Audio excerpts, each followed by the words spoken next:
Hello everyone, this is Small Arms Combatives. Today's video is going to be what not to do with a pistol. Some of these things are really what you shouldn't be doing with your pistol, and these are bad habits. So let's go over a couple of definitions. That way everyone's clear on what I'm talking about here.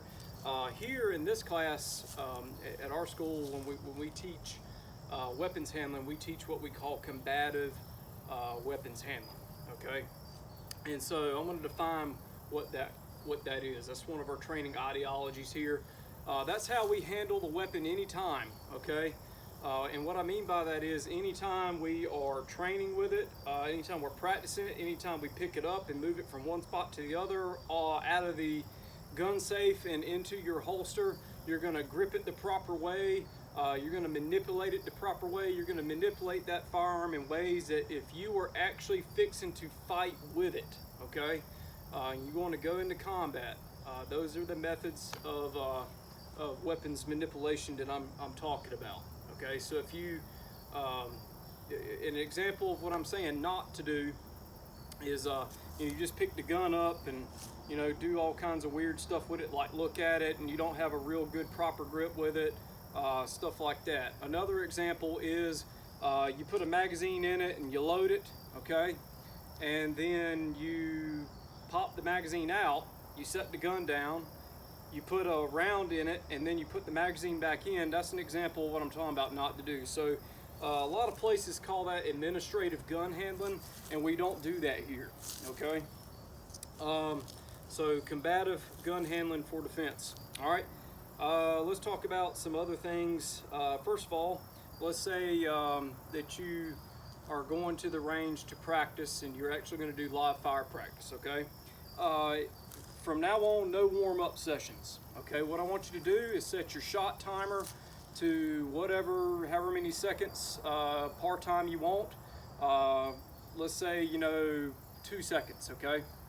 So when the timer goes beep, you draw the pistol and you try to get that one shot off, let's just say in 2 seconds, okay?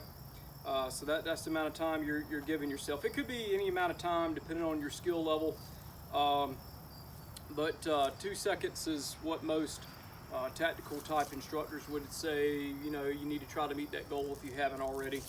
Do it safely though. Fire that one round, take a good look at that one round, okay?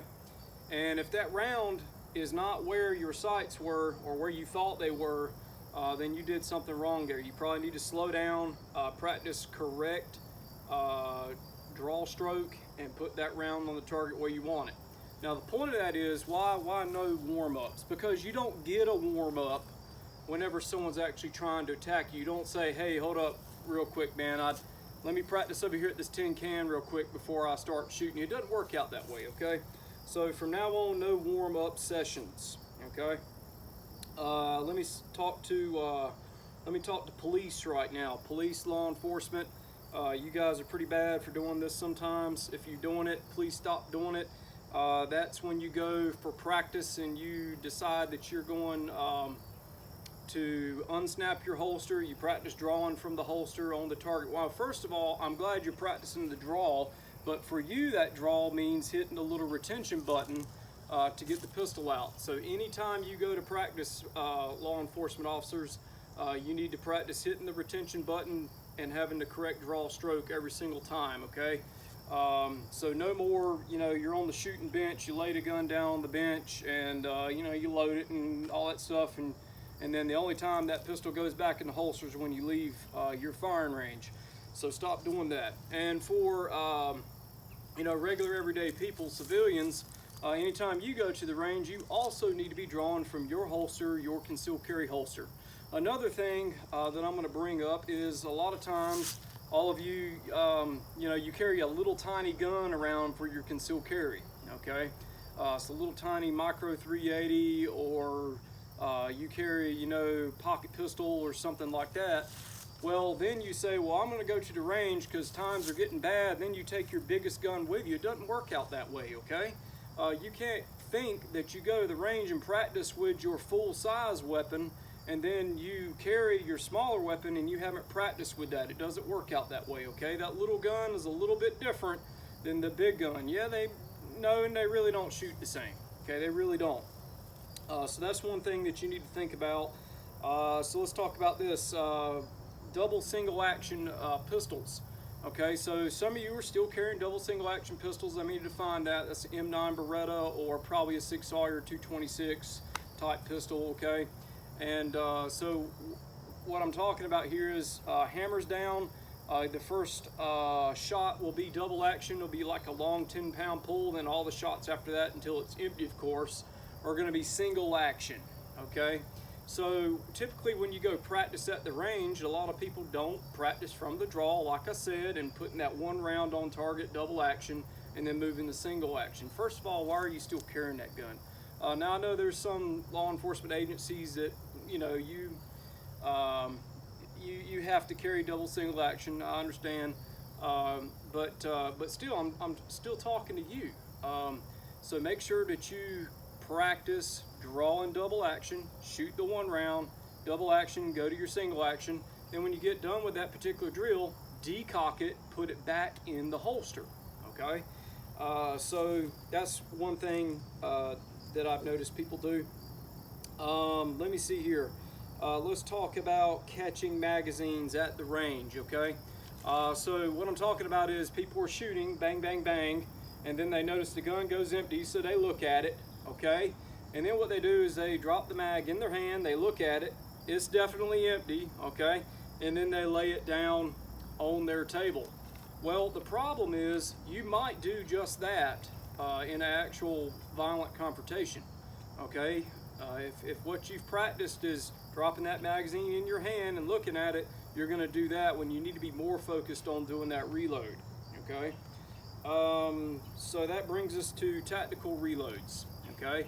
We don't teach tactical reloads here. And for those of you that are not familiar with what a tactical reload is, that's where you drop the magazine in your hand and you try to feed another one in it. Now, the one you're trying to put in it is almost always going to be heavier than the one that's coming out of there, okay? So the way we teach it is we just drop that mag on the ground, we put the next one in, and then we get rolling with it, okay? We can probably come back and pick up that magazine, okay?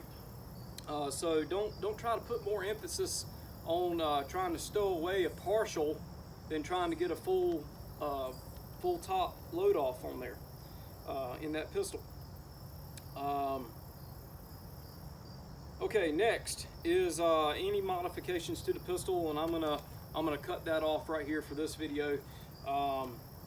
Modifications to the pistol. You don't need to be modifying anything. You don't need to modify the grip. You don't need to put on any those rubber slip-on grips. It's like a rubber inner tube or something. You pull them up and over. They all break down over time, or they slip up too far and jam the gun up, or drop your magazine. They get on the magazine catch. So all kinds of weird stuff with that. No extended buttons and levers. You know, everyone wants to try to be able to reach that magazine release with their thumb, and so they put an extended magazine release on it. Well, they wonder why you know, they keep having double feeds at the range. Is because what's happening is they're touching that magazine release and it's popping the magazine out about that far, and that might cause a double feed. Another one is you're shooting and all of a sudden the magazine falls out of the gun, okay? So your magazine is coming unseated. That's not very good, okay? You don't need to reach the magazine release button when you have a proper grip on the gun. So whenever you do your magazine change, you have to learn how to, you know, shift the grip just a little bit to be able to reach that magazine. Let's talk about extended slide locks or slide releases, whichever your pistol has. A lot of times, you know, people's thumb, they might ride on that slide lock or slide release, and it won't cause the pistol to lock back on the last round. Sometimes you kind of need to know when you're empty, you know, but still, I just don't prefer them. I don't prefer them anyway. I teach the hand over method, not because of you know, losing your motor skills under stress, but because the reloads and the malfunction drills are the same movement. That's really the reason why, okay? Yes, I know a lot of people have trained to press the button, okay? It's the same as squeezing the trigger, I guess. You want to make that argument. But the real reason is that a tap rack and a reload is the same movement, okay? So for those of you that have had training, you probably understand that. Anyways, so no modifications to the pistol. One last one, this is probably the most important one. Please do not modify the trigger, okay?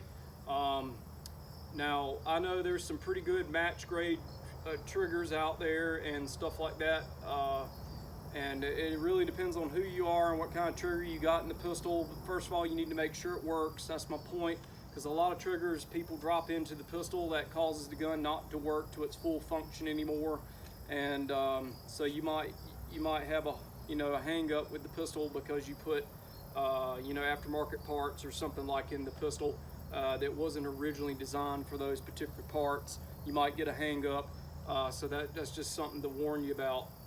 And to end on this final note with that trigger, if you're shooting and you think that you're not shooting to the marksmanship level that you want, and you think that putting a match trigger in is going to help, that's not going to help. Okay, the match trigger usually just lightens the trigger up so a person that can shoot already can shoot faster, and or it increases the lock time in the pistol, okay? Or, excuse me, decreases the lock time. I had that other way around. So what I'm saying is once the trigger breaks, it fires quicker, gets the round out of the barrel a little bit faster, okay? So those are everything on the pistols to not do list. I guess I could probably do a rifle not do list. But hope y'all enjoyed that. If you're interested in getting some good training, visit us at Small Arms Combatives. Look us up. Over and out.